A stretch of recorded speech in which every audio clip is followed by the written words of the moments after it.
যে প্রেগনেন্সিতে যে ভমিটিংটা হয় ওটা কেন হয় এবং তাদের ক্ষেত্রে বেশি বেশি করে এই ভমিটিং টেন্ডেন্সিটা থাকে এবং হাইপারেমেসিস গ্র্যাভিডেরামটা কী এবং সেক্ষেত্রে আপনি কি করবেন এবং কিভাবে আপনি কমনলি বাড়িতে এই প্রবলেমের সলিউশন করতে পারেন। তাহলে আজকে আবার একটা নতুন টপিকে আলোচনা হবে, শুরু করা যাক। তো নমস্কার, আমি doctor Alapan Haldar, your obstetrician and gynaecologist. আজকে আবার এলাম আমাদের পুরনো সিরিজ আন্ডারস্ট্যান্ডিং কমন প্রবলেমস নিয়ে, যেখানে আমি কমন হেলথ রিলেটেড কিছু প্রবলেমসকে সহজভাবে বলার চেষ্টা করি, যেটা আপনারা বুঝতে পারবেন এবং আশা করি আপনাদের ডে টু ডে লাইফে কিছু কাজে লাগবে। তো আজকের টপিক হাইপারেমেসিস গ্র্যাভিডেরাম। মানে এটা কি, যে প্রেগনেন্সিতে যে ভমিটিংটা হয় ওটা কেন হয় এবং কাদের ক্ষেত্রে বেশি বেশি করে এই ভমিটিং টেন্ডেন্সিটা থাকে এবং হাইপারেমেসিস গ্র্যাভিডেরামটা কী এবং সেক্ষেত্রে আপনি কি করবেন এবং কিভাবে আপনি কমনলি বাড়িতে এই প্রবলেমের সলিউশন করতে পারেন। তাহলে আজকে আবার একটা নতুন টপিকে আলোচনা হবে, শুরু করা যাক। তো প্রথমে বুঝতে হবে যে প্রেগনেন্সিতে এই যে ভমিটিংটা যেটা আমরা দেখতে পাই সেটা কেন হয়। সেটা হওয়ার কারণ হিসাবে আমরা অনেক অনেক রকমের থিওরিজ আছে। সেই থিওরিজগুলোর মধ্যে যেটা সবচেয়ে বেশি চলে সেটা হচ্ছে বিটা ইসিজি থিওরি। মানে কি, যে প্রেগনেন্সির সাথে সাথে আমাদের যেরকম বিটা ইসিজি ব্লাডে বিটা ইসিজি লেভেল বাড়তে থাকে, সেটা আপনারা আগেও শুনেছেন, আমিও বলেছি আপনাদেরকে। কারণ ওই বিটা ইসিজি লেভেল দেখেই আমরা ইউরিন প্রেগনেন্সি টেস্ট করি। তো প্রেগনেন্সির সাথে সাথে যেমন বিটা ইসিজি লেভেল বাড়তে থাকে, তো সেই বিটা ইসিজি লেভেল বাড়ার সাথে সাথে কি হয়, যে ওই বিটা ইসিজি ব্রেনের মধ্যে আমাদের যে ভমিটিং সেন্টার আছে সেটাকে স্টিমুলেট করতে পারে। তো সেই ক্ষেত্রে আমরা যেটা দেখতে পাই যে 6 to 9 উইক্সের প্রেগনেন্সিতে যখন বিটা ইসিজি লেভেল যেমন পিকে থাকে, সবচেয়ে বেশি থাকে, সেই সময়তে কিন্তু এই ভমিটিংটাকেও আমরা সবচেয়ে বেশি দেখতে পাই।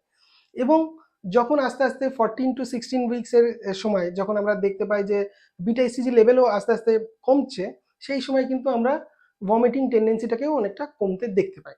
তো সেই জন্য এইটুকু বলাই যায় যে এই যে বিটা ইসিজি লেভেল ব্লাডের, সেটার সাথে কিন্তু এই ভমিটিং প্রেগনেন্সিতে যে ভমিটিংটা হয় এটার কিন্তু একটা ডিরেক্ট রিলেশনশিপ রয়েছে। তো এটা ছাড়া আর কি হতে পারে? আর যেটা কমনলি আমরা বলে থাকি যে একটা হরমোনাল থিওরি আছে। হরমোনাল থিওরিতে কি বলা হয়, যেটা যে প্রেগনেন্সিতে আমাদের ব্লাডের ইস্ট্রাডায়াল এবং প্রোজেস্টেরন লেভেল বাড়তে থাকে। সেটা নর্মাল প্রেগনেন্সির জন্যই বাড়তে থাকে। তো তার এফেক্টে যেটা কি হয়, আমাদের গ্যাস্ট্রো ইন্টেস্টিনাল সিস্টেম মানে জিআই সিস্টেম, যেটাকে আপনারা পরিপাকতন্ত্র বলেন, তো তাতে কিছু চেঞ্জেস হয়। সেই চেঞ্জেসগুলো কি, যে আমাদের পরিপাকতন্ত্রের যে স্মুথ মাসেলগুলো আছে সেইগুলো এই ইস্ট্রাডায়াল এবং প্রোজেস্টেরনের জন্য রিল্যাক্স হয়। রিল্যাক্সে কি হবে, আমাদের এফেক্টে আমরা কি বুঝতে পারি, যে পরিপাকতন্ত্রটা একটু স্লো হয়ে যায়। যেটা আপনারা মানে নর্মাল বাংলায় বললে যেটা বুঝবেন, যে পরিপাকতন্ত্রটা স্লো হয়ে যায়।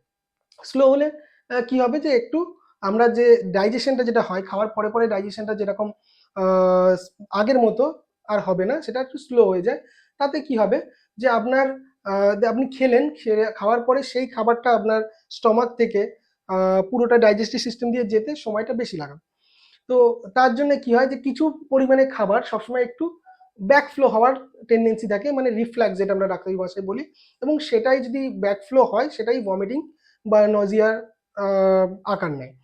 তো সেই ক্ষেত্রে একটা মানে নর্মাল প্রেগনেন্সিতেই এই চান্সটা অনেকটা বেড়ে যায়। যারা বিশেষ করে একেবারে বেশি বেশি করে খাবার খায় বা আগের মতোই খায় বা প্রেগনেন্সি বলে বেশি বেশি করে খাওয়ার চেষ্টা করে, কিন্তু এটা মাথায় রাখতে হবে যে প্রেগনেন্সিতে কিন্তু আপনার পরিপাক হওয়ার টাইমটা এটাও কিন্তু স্লো হয়ে গেছে। তো সেই ক্ষেত্রে কিন্তু অতটা পরিমাণে খাবার আগের মতো ডাইজেস্ট করতে পারবে না, একেবারে পারবে না অ্যাটলিস্ট। তো এইটা একটা আছে। তাছাড়া আরো কিছু কিছু কারণ বলা যেতে পারে, যে যেরকম কিছু কিছু ভাইটামিনস আছে, যেমন ভিটামিন B1 B6, এইগুলোর অভাবেও কিন্তু অনেক সময় এই যে নজিয়া ভমিটিং টেন্ডেন্সিটা দেখা যেতে পারে। তো বুঝলেন যে এই এই কারণে নর্মাল প্রেগনেন্সিতেই ভমিটিং হয়। এবং প্রেগনেন্সিতে যে ভমিটিংটা হয় এটা কিন্তু মানে ভয় পাওয়ার তেমন কিছু নেই। এটা নর্মালি সবার ক্ষেত্রেই হয়, হওয়ারটাই নর্মাল। কিন্তু কারো কারো ক্ষেত্রে এটার পরিমাণটা একটু বেশি হয়, মানে যে ক্ষেত্রে মানে তাদের নর্মালি যেটা হওয়ার কথা তার থেকে অনেকটা বেশি হয়। কাদের ক্ষেত্রে, যেটা আমরা নর্মালি দেখতে থাকি যে টুইন প্রেগনেন্সি মানে যমজ প্রেগনেন্সি যেগুলোতে থাকে সেইগুলোতে বেশি হয়, মোলার প্রেগনেন্সিতে বেশি হয়। এবং প্রেগনেন্সি উইথ হাইপারটেনসিভ ডিসঅর্ডার বা প্রেগনেন্সি উইথ ডায়াবেটিস, এদের ক্ষেত্রে বেশি দেখা যেতে পারে। যাদের হাই বিএমআই মানে ওবিস, তাদের ক্ষেত্রে এদেরকে এইগুলো বেশি দেখা যেতে পারে। এবং যাদের আগের প্রেগনেন্সিতে এইরকম একটু বেশি ভমিটিং হয়েছিল, তাদের কিন্তু এইবারে প্রেগনেন্সিতেও সেই একই ভমিটিং টেন্ডেন্সিটা আরও বাড়তে পারে। আর তাদের ক্ষেত্রে হয় যাদের ফার্স্ট প্রেগনেন্সি, যাদের এটা ফার্স্ট প্রেগনেন্সি তাদের ক্ষেত্রে কিন্তু এই ভমিটিং টেন্ডেন্সি বা সিমটমটা অন্যদের তুলনায় একটু বেশি থাকে। তাহলে বোঝা গেল যে এদের ক্ষেত্রে আরেকটু বেশি সিরিয়াস থাকতে হবে এবং এদের ক্ষেত্রে সিমটমগুলো আগের থেকে অনেকটা বেশি হতে পারে, তো সেটা ব্যাপারে সতর্ক থাকতে হবে। এই যে ভমিটিং টেন্ডেন্সিটা বেশি বা ভমিটিংটা বেশি, এইটাকে ডাক্তারি ভাষায় আমরা কি বলি? হাইপার এমেসিস গ্র্যাভিডারাম। হাইপার মানে বেশি, এমেসিস মানে হচ্ছে ভমিটিং বা ভমিটিং টেন্ডেন্সি। তো হাইপারেমেসিস গ্র্যাভিডারামে অ্যাকচুয়ালি কি হয় যে এই সেম ভমিটিংটাই বেশি পরিমাণে হয় এবং সেটা এত বেশি পরিমাণে হয় পেশেন্ট তো নর্মালি মানে খাওয়া দাওয়া কমিয়ে দেয়, কিছুই খেতে পারে না, যাই খায় বমি হয়। কারো কারো ক্ষেত্রে এমনকি দেখা যায় জল খেলেও বমি হয়ে যাচ্ছে। আমাদের কাছে পেশেন্টরা এসে বলে ডাক্তারবাবু অন্য কিছু খাওয়া তো দূরের কথা, জলও খেতে পারছি না। তো এতে প্রবলেমটা কি হয় যে জল কম খাওয়ার জন্য তার ডিহাইড্রেশন হতে থাকে, খাওয়া দাওয়া যেহেতু মানে খেলেই বমি হয়ে যাচ্ছে বা খেতে পাচ্ছে না, খাওয়ার ইচ্ছা কমে যাচ্ছে, তো সেই ক্ষেত্রে ওয়েট লস দেখা যেতে পারে। বা ওয়েট লস না হলেও অনেক ক্ষেত্রে প্রেগনেন্সিতে যে ওয়েটটা বাড়ার কথা ছিল সেটা কিন্তু সেই তুলনায় অনেকের বাড়ে না। কারো কারো ক্ষেত্রে দেখা যায় যাদের খুবই ভমিটিং হচ্ছে, বারবার করে মানে জল খেলেও ভমিটিং হয়ে যাচ্ছে, তো সেই ক্ষেত্রে ইলেকট্রোলাইট ডিসব্যালেন্সও দেখা যায়, মানে ব্লাডে সোডিয়াম পটাশিয়াম এই লেভেলগুলোও কিন্তু আপ ডাউন করতে থাকে। তো এই ধরনের কন্ডিশন যেটাকে আমরা হাইপারেমেসিস গ্র্যাভিডারাম বলি, এই কন্ডিশনগুলো কিন্তু কোনো মতেই আপনি বাড়িতে নিজে নিজে ম্যানেজ করার চেষ্টা করবেন না। যদি মনে হয় যে এটা নর্মাল ভমিটিং এর থেকে এক্সেসিভ হচ্ছে, তাহলে যত তাড়াতাড়ি সম্ভব কোনো ভালো অবস্টেটিশিয়ানকে দেখিয়ে নেবেন। কারণ আপনার অবস্টেটিশিয়ান বা গাইনোকোলজিস্ট এই ব্যাপারগুলো বুঝতে পারবে এবং এই যে হাইপারেমেসিস গ্র্যাভিডারামের গ্রেড আছে, সেই গ্রেড ওয়াইজ ম্যানেজমেন্টটা শুরু হবে তখন। এবং দরকার পড়লে যদি সিভিয়ার কেসেসে ভর্তি করতে হতে পারে এবং ভর্তি করে কিন্তু ফ্লুইডস এবং নিউট্রিশন আলাদা করে দিয়ে কিন্তু এটাকে ম্যানেজ করতে হবে। এটা কিন্তু কোনো মতে তখন লাইটলি নেওয়া যাবে না, কারণ পেশেন্ট যখন এটা সাফার করছে এটা মাথায় রাখতে হবে পেশেন্টের সাথে সাথে কিন্তু বেবিটাও সাফার করছে এবং পেশেন্টের নিউট্রিশন যখন কম্প্রোমাইজ হচ্ছে তার সাথে সাথে কিন্তু ডেভেলপিং ফিটাসের নিউট্রিশনও কম্প্রোমাইজ হয়ে যাচ্ছে। তো সেই ক্ষেত্রে এইগুলো কিন্তু লাইটলি নেওয়া যাবে না।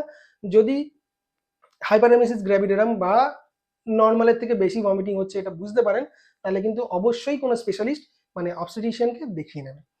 এবার বলি যে যদি আপনার ওই রকম হাইপারএমেসিস গ্র্যাভিডারাম হচ্ছে না, মানে খুব বেশি হচ্ছে না, নর্মাল যেরকম প্রেগনেন্সিতে ভমিটিং হয় সেইগুলো হচ্ছে বা মোটামুটি তার থেকে একটু বেশি, তাহলে আপনি কি করতে পারেন যেটাতে আপনি এই যে টেন্ডেন্সিটাকে কমাতে পারবেন? তো আপনার হাতেও অনেক কিছু করণীয় আছে। তার মধ্যে আমরা যেটা প্রথমেই বলি যে আপনার স্টিমুলেশনটাকে অ্যাভয়েড করতে হবে। স্টিমুলেশনটা কেমন?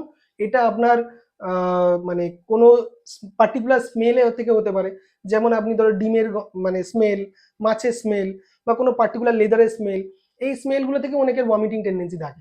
তো সেই ক্ষেত্রে সেই স্মেলগুলোকে অ্যাভয়েড করতে হবে, সেই প্লেসেসগুলোকে অ্যাভয়েড করতে হবে। কারো কারো ক্ষেত্রে কোনো পার্টিকুলার খাবার খেয়ে দেখবেন যে বেশি বমি হচ্ছে, তো সেই ক্ষেত্রে কিন্তু সেই পার্টিকুলার খাবারগুলোকে অ্যাভয়েড করতে হবে। এবং কারো কারো ক্ষেত্রে দেখা যায় যে তারা মানে পার্টিকুলার কন্ডিশনে বেশি বেশি করে মানে ভমিটিং দেখা যাচ্ছে। পার্টিকুলার কন্ডিশন মানে কি, যে খাওয়ার পরে পরে বেশি ভমিটিং হচ্ছে, বা কারোর বেশি করে জল খেলে বেশি ভমিটিং হচ্ছে, বা কারোর বেশিক্ষণ খালি পেটে থাকলে হঠাৎ করে স্মেলে ভমিটিং করে ফেলছে, মানে জাস্ট জলের মতো ভমিটাস বেরোচ্ছে কিন্তু বা হচ্ছে না কিন্তু নজিয়েটিং ফিল হচ্ছে। তো তার ক্ষেত্রে সেই সব কন্ডিশনগুলোকে অ্যাভয়েড করতে হবে। মানে যেটা আপনি সহজভাবে বললে যেটা হয় যে কন্ডিশনগুলো আপনার ভমিটিং টেন্ডেন্সিটাকে বাড়াবে সেইগুলোকে যতটা অ্যাভয়েড করতে পারবেন সেটা কিন্তু আপনার জন্য বেস্ট হবে। এরপরে আপনি কি করতে পারেন, যেটা আমরা ডাক্তাররা বলি যেটা আপনার হাতে আছে, সেটা হচ্ছে স্মল ফ্রিকোয়েন্ট মিল খেতে হবে। মানে এটা কি? মানে হচ্ছে আপনি ধরো নর্মাল টাইমে যেরকম দুবার কি তিনবার যে খাবারটা খেতেন, সেই টোটাল খাবারের পরিমাণটা তো তাই যে আপনি টোটাল দুবারে তিনবারে যে খাবারটা খাবেন সেই খাবারটাকে আপনি 6 ভাগে ভাগ করে নেবেন। 6 ভাগে ভাগ করার পরে কি করবেন যে 3 ঘন্টা পর পর সেই 6 ভাগে যে ভাগ, প্রতিটা ভাগ 3 ঘন্টা পর পর 6বারে খাবেন। তাহলে কি হবে যে একবারে আপনার খাবারের পরিমাণটা কমে যাচ্ছে, যেটা আপনার বডি একটু মানে বেটার ওয়েতে ডাইজেস্ট করতে পারবে। 2 নম্বর হচ্ছে আপনি বেশিক্ষণ খালি পেটে থাকছেন না, বা বেশিক্ষণ পরে যখন খাচ্ছেন তখন খুব বেশি খেতে হচ্ছে না। এই জন্যই আমরা ডাক্তাররা সাজেস্ট করি যে স্মল ফ্রিকোয়েন্ট মিল, মানে আপনি অল্প অল্প করে করে বারবার করে খান। এতে কি হবে, আপনার বডির যে ডাইজেস্টিভ সিস্টেম যেটা স্লো হয়ে গেছে, ও অল্প পরিমাণে খাবার কিন্তু ডাইজেস্ট করতে পারবে। বা বেশিক্ষণ খালি পেটে না থাকার জন্য আপনার বেবিরও কিন্তু খুব একটা বেশি প্রবলেম হবে না। তো এটা আমাদের অনেক স্টাডিজে দেখা গেছে স্মল ফ্রিকোয়েন্ট মিলে কিন্তু এই ক্ষেত্রে হাইপারএমেসিসের ক্ষেত্রে বা নজিয়া ভমিটিং ইন প্রেগনেন্সির ক্ষেত্রে কিন্তু খুব ভালো কাজ দেয়। তো এটা অবশ্যই ফলো করতে পারেন। আর কি করতে পারেন, যখনই সময় পাবেন খাবারের মাঝে মাঝে তখন অল্প অল্প করে জল খেতে থাকবেন। কারণ কোনো মতেই এটা যেন না হয় যে ডিহাইড্রেশন হয়ে যাচ্ছে, সেটা কিন্তু কোনো মতে আপনি হতে দেবেন না। যতটা পারবেন অল্প অল্প করে জল খাবেন, একবারে খুব বেশি খাওয়ার দরকার নেই, কিন্তু খাবারের মাঝে মাঝে ঘুরতে ফিরতে সারাদিনে অল্প অল্প করে জল খেতে থাকবেন। আর কি করতে পারেন, আর আপনি যেটা আপনার পছন্দের ফল, সেই ফল খেতে পারেন, ফ্রুট জুস খেতে পারেন। জুসের থেকে ফলগুলো ডিরেক্ট খাওয়া অনেক বেটার, তবে সেই ক্ষেত্রে পেঁপেটাকে একটু অ্যাভয়েড করবেন, না খাওয়াই ভালো। আর আর কি করতে পারেন, আপনার খাবারের মধ্যে জিঞ্জার মানে আদা অ্যাড করবেন। আদা কিন্তু অ্যান্টিএমেটিক হিসেবে খুব ভালো কাজ করে। আমি অনেক পেশেন্টকেই বলতে শুনেছি, তাদের বাড়িতে নাকি বলে বা তাদের আশেপাশে নাকি বলে যে আদা খেলে আরো বেশি বেশি করে বমি পায় বা আরো বেশি প্রবলেম হয়। সেটা কিন্তু একেবারেই না, এটা কিন্তু মানুষের ভুল ধারণা। আদা কিন্তু বমির পরিমাণটাকে কমায়। তো অবশ্যই পারলে অল্প অল্প করে আদা খাবারের সাথে রাখবেন, যাতে আপনার মানে নর্মাল ভাবে প্রতিদিনের মধ্যে অল্প অল্প করে আদা থাকলে কিন্তু আপনার ভমিটিং টেন্ডেন্সিটাকে কমবে। আর যেটা সর্বোপরি যেটা বলি, যে ওভারঅল আপনার মানে ভালো ঘুম এবং টেনশন কম, এই দুটো কন্ডিশন কিন্তু প্রেগনেন্সির ক্ষেত্রে খুবই উপকারী। এবং এর ক্ষেত্রে কিন্তু এটা দেখা গেছে যে যাদের ঘুম নিয়ে প্রবলেম নেই এবং যারা টেনশন কম করে, তাদের ক্ষেত্রে কিন্তু ভমিটিংটাও কম হয়। তো অবশ্যই এটা বোঝাতে পারলাম যে আপনি নর্মাল ভাবে যদি টেনশন কম করেন এবং প্রপার রেস্ট নেন এবং প্রপার কাজ করেন। রেস্ট মানে কিন্তু প্রেগনেন্সিতে কখনো এটাই না যে আপনি সবকিছু ছেড়ে ছুড়ে শুধু শুয়ে থাকবেন, রেস্ট নেবেন। এটা কিন্তু রেস্ট বলে না। রেস্ট মানে হচ্ছে আপনি লাইট অ্যাক্টিভিটি করলেন, হেভি ওয়ার্ক কিছু করলেন না, কিন্তু নর্মাল মুভমেন্ট আপনার রইলো। কারণ এটা কিন্তু প্রেগনেন্সিতে রেস্ট মানে যেটা একদমই ভাববেন না যে আপনাকে পুরোপুরি শুয়ে থাকতে বলেছে। হ্যাঁ, কিছু কিছু কন্ডিশন থাকে যেখানে আমরা বেড রেস্ট বলি, যেরকম প্লাসেন্টা প্রিভিয়া হতে পারে বা আরো কিছু ক্রিটিক্যাল যাদের সার্ভাইকাল ইনকম্পিটেন্স থাকে, তো সেই সব কন্ডিশনে আলাদা ব্যাপার। কিন্তু নর্মালি প্রেগনেন্সিতে আমরা রেস্ট বলি যেটা, সেই রেস্ট মানে কিন্তু এটা না যে আপনি বেড রেস্টে থাকবেন। আপনি কিন্তু নর্মাল লাইট ওয়ার্ক করবেন, নর্মাল অ্যাক্টিভিটি করবেন, নর্মাল চলাফেরা করবেন, নর্মাল ভাবে খাওয়া দাওয়া করবেন, শুধু ভারী কাজগুলোকে অ্যাভয়েড করবেন। আশা করি বোঝাতে পারলাম। এটা খুবই কমন একটা প্রবলেম, যেটা হয়তো সবাই কোনো না কোনোভাবে ফেস করেছেন। এই তথ্যগুলো জেনে আশা করি আপনাদের কিছু উপকার হলো। ভালো লাগলে অবশ্যই কমেন্ট করে জানাবেন। আপনাদের ভালো লাগলে আমি যখনই সময় পাবো আবার আসবো এরকম ছোট ছোট টপিক নিয়ে। নমস্কার, ভালো থাকবেন, সুস্থ থাকবেন।